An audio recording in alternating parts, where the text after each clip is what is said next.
ઉનાળાના પ્રારંભમાં જ સુરતમાં પાણી કાપની શરૂઆત. અઠવા અને રાંદેર ઝોનમાં આજે પાણી પુરવઠો ખોરવાશે. રાંદેર વોટર વર્ક્સમાં લાઇન શિફ્ટિંગ અને બદલવાની કામગીરીને લઈ પાણી કાપ મુકાયો છે. આજે સવારે 9 થી કાલે સવારે 9 પહેલા પુરવઠો નહીં મળે. જો કે આવતીકાલે ઓછા પ્રેશરથી પાણી મળશે. આ પાણી કાપને કારણે 9 લાખ લોકોને અસર થશે. સુરત શહેરમાં આજે અઠવા અને રાંદેર ઝોનમાં પાણી કાપ છે, ત્યારે 9 લાખ લોકોને અસર થશે. સીધા દ્રશ્ય તમે જોઈ શકો છો.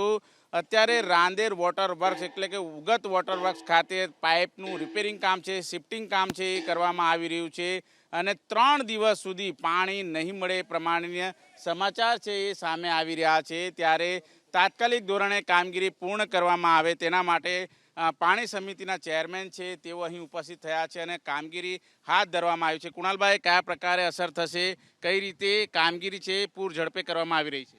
આપ સૌ જાણો છો કે સુરત મહાનગરપાલિકા હંમેશા સુરત શહેરના લોકોને સારું પાણી પીવા માટે આપવા માટે જાણીતું છે ભારત દેશમાં, જેના કારણે સમયાંતરે એ ટેકનોલોજીમાં અપગ્રેડેશન લાવતું હોય છે. ઉગત વોટર વર્ક્સ ખાતે હાલમાં કેટલાક સમયથી 50 MLDનો પ્લાન કાર્યરત હતો.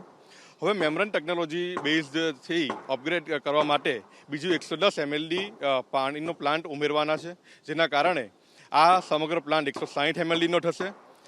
અને આ પ્લાનનું અપગ્રેડેશનના કારણે એક લાઇન જે છે તે બદલવાની નોબત આવી છે અને તેના કારણે આ 1લી તારીખે અઠવા ઝોન અને રાંદેર ઝોનમાં સંપૂર્ણ પાણીનો કાપ રહેશે અને બીજી તારીખે ઓછા પ્રેશરથી અઠવા તો નહીવત આવી શકે તે રીતનું એક પાણી અપાઈ અને 3 તારીખથી રાબેતા મુજબ પાણી લોકોને આપી શકાશે.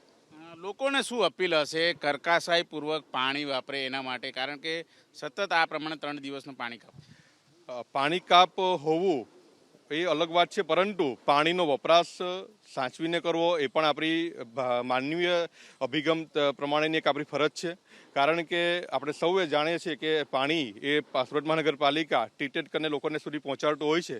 જ્યારે એ પાણી વ્યય થાય ત્યારે ઘણું દુઃખ થતું હોય છે. તો આપ સર્વને એબીપી અસ્મિતાના માધ્યમથી હું આપને જણાવું છું કે પાણીનો વ્યય ઓછો કરીને સાચવીને વાપરીએ અને જેથી કરીને ભવિષ્યમાં પાણીની તકલીફ ન પડે.